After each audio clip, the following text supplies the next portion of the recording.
सखी बोला। का हाल चाल बा हो? अरे हाल चाल तो ठीक नहीं के बा। अरे का भइल हो? अरे का भइल बुझत बुझा मेहरारू दर्द बुझा। अरे बतावा न कवन दर्द ह?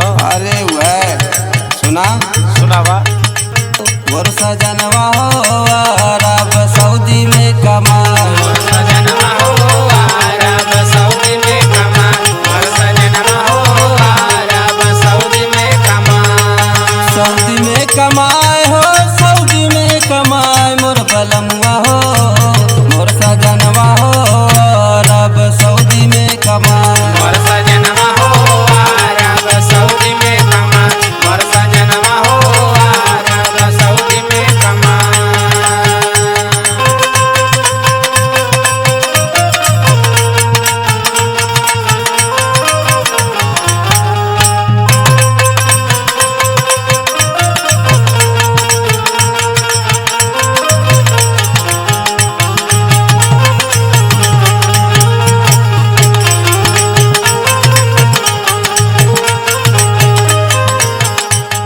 और का भइल सुना।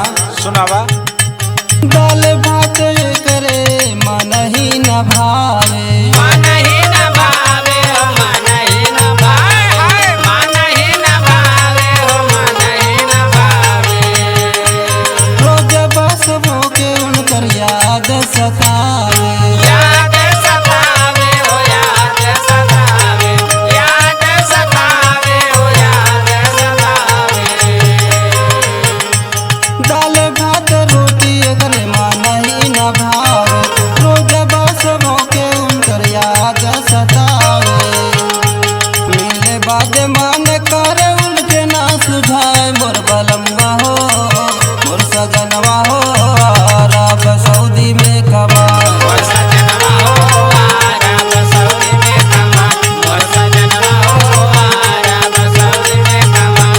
अरे सऊदी में कमाए सऊदी में कमाए। मोर सजनवा हो अरब सऊदी में कमाए। मोर सजनवा हो अरब सऊदी में कमाए। ए सखी। हाँ बोली। अरे सऊदी रहना तो नीक बात बा। कवन बाउर बात बा हो? अरे बात काहे बाउर बा सुना। और सुनावा। घर के न याद आवे भुलौले सावतिनिया। बुलावले सावतिनिया बुलावले सावतिनिया बुलावले सावतिनिया बुलावले सावतिनिया। देह दुबराले नीक नाही लागे पानिया।